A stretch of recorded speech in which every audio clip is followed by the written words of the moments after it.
आज हम इस वीडियो में बात करेंगे भारतीय ऑटोमोबाइल इंडस्ट्री की सबसे आइकॉनिक पार्टनरशिप हीरो होंडा की। 26 साल तक दुनिया की सबसे बड़ी टू व्हीलर कंपनी बनी रही ये जॉइंट वेंचर। फिर 2010 में एक अचानक स्प्लिट। क्या थी वजह? स्प्लिट के बाद क्या हुआ? हीरो मोटोकॉर्प आज दुनिया में नंबर 1 कैसे बना रहा? यह है एक perfect business case study, success, conflict, breakup और राइज की। तो चलिए शुरू करते हैं। इस ग्रुप की कहानी 1940 के दशक में शुरू होती है। विभाजन के बाद मुंजाल परिवार अमृतसर आया और साइकिल पार्ट्स का एक छोटा सा बिजनेस शुरू कर दिया। धीरे धीरे वे साइकिल और फिर मोपेड में आगे बढ़े। 1984 में जापान की होंडा मोटर कंपनी के साथ इन्होंने जॉइंट वेंचर किया और हीरो होंडा मोटर्स लिमिटेड के नाम से इन्होंने कंपनी शुरू की। होंडा टेक्नोलॉजी और इंजीनियरिंग दे रही थी, जबकि हीरो का था शानदार डिस्ट्रीब्यूशन नेटवर्क, खासकर ग्रामीण भारत में। 1985 में लॉन्च हुआ सीडी 100, भारत की पहली 100 सीसी वाली 4 स्ट्रोक बाइक जो माइलेज किंग बनी। फिर आई स्प्लेंडर और पैशन जो घर घर में पहुंच गई। 2001 तक हीरो होंडा दुनिया की सबसे बड़ी टू व्हीलर कंपनी बनी रही। 26% हिस्सेदारी होंडा की, 26% हीरो की, बाकी पब्लिक इंस्टीट्यूशन की थी। सक्सेस की वजह थी होंडा का विश्वसनीय टेक्नोलॉजी, हीरो की मार्केटिंग सर्विस नेटवर्क, ग्रामीण भारत में बढ़ती खरीदी की क्षमता और कम रखरखाव, हाई माइलेज वाले प्रोडक्शन। लेकिन सफलता के साथ साथ समस्या भी आई।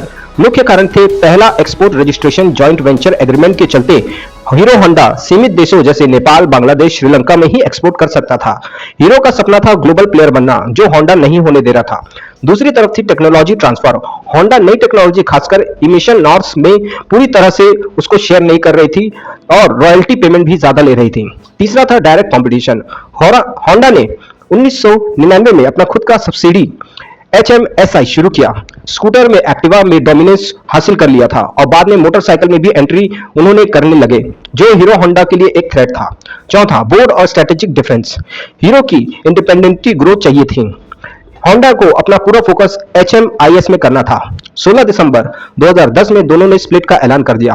होंडा ने अपने 26% स्टेक हीरो यानी कि मुंजाल फैमिली को बेच दिया, लगभग 6,400 करोड़ में, जो मार्केट वैल्यू से डिस्काउंट पर था। जॉइंट वेंचर आधिकारिक रूप से 1 जनवरी 2011 में खत्म हो गया।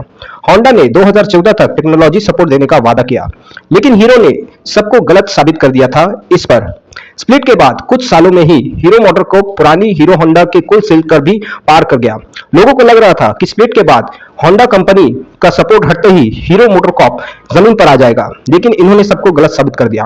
आज भी भारत में मार्केट लीडर यही है और दुनिया की सबसे बड़ी टू व्हीलर मैन्युफैक्चरिंग है यूनिट वॉल्यूम के हिसाब से।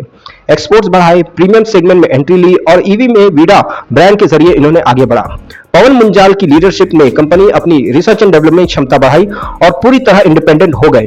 अब अगर हम इस केस स्टडी के मुख्य लेसन्स की बात करें तो पहला है, जॉइंट वेंचर शुरुआत के लिए अच्छा होता है, लेकिन जब इंटरेस्ट अलग हो जाए तो ग्रेटफुल ही एग्जिट लेना अलग हो जाता है। और यह जरूरी भी है कि अगर हम ग्रेसफुली एग्जिट ले तो हमारे बिजनेस के लिए यह सबसे बेहतर पोजीशन होती है। दूसरा, टेक्नोलॉजी डिपेंडेंसी से बचना चाहिए, अपनी R&D और रिसर्च एंड डेवलपमेंट शुरू करना चाहिए। तीसरा, लोकल मार्केट की समझ और डिस्ट्रीब्यूशन नेटवर्क का सबसे बड़ा माहौल रहता है। चौथा, ब्रांडिंग और कस्टमर ट्रस्ट स्प्लिट के बाद भी कंपनी को बचाया जा सकता है। हीरो की कहानी हमें यह सिखाती है कि पार्टनरशिप खत्म होने के बाद भी अगर विजन और मेहनत हो तो नई ऊंचाइयां छूना मुमकिन है। क्या आपको यह केस स्टडी पसंद आई? कमेंट में जरूर बताएं। हीरो ने होंडा को पीछे छोड़ा या नहीं, और अगर छोड़ा है तो हाँ, इस वीडियो को लाइक करें, सब्सक्राइब करना ना भूलें, ताकि आपको ऐसी ही बिजनेस केस स्टडी देखने को मिलते रहे। तब तक के लिए मिलते हैं अगले वीडियो पे। जय हिंद दोस्तों, धन्यवाद।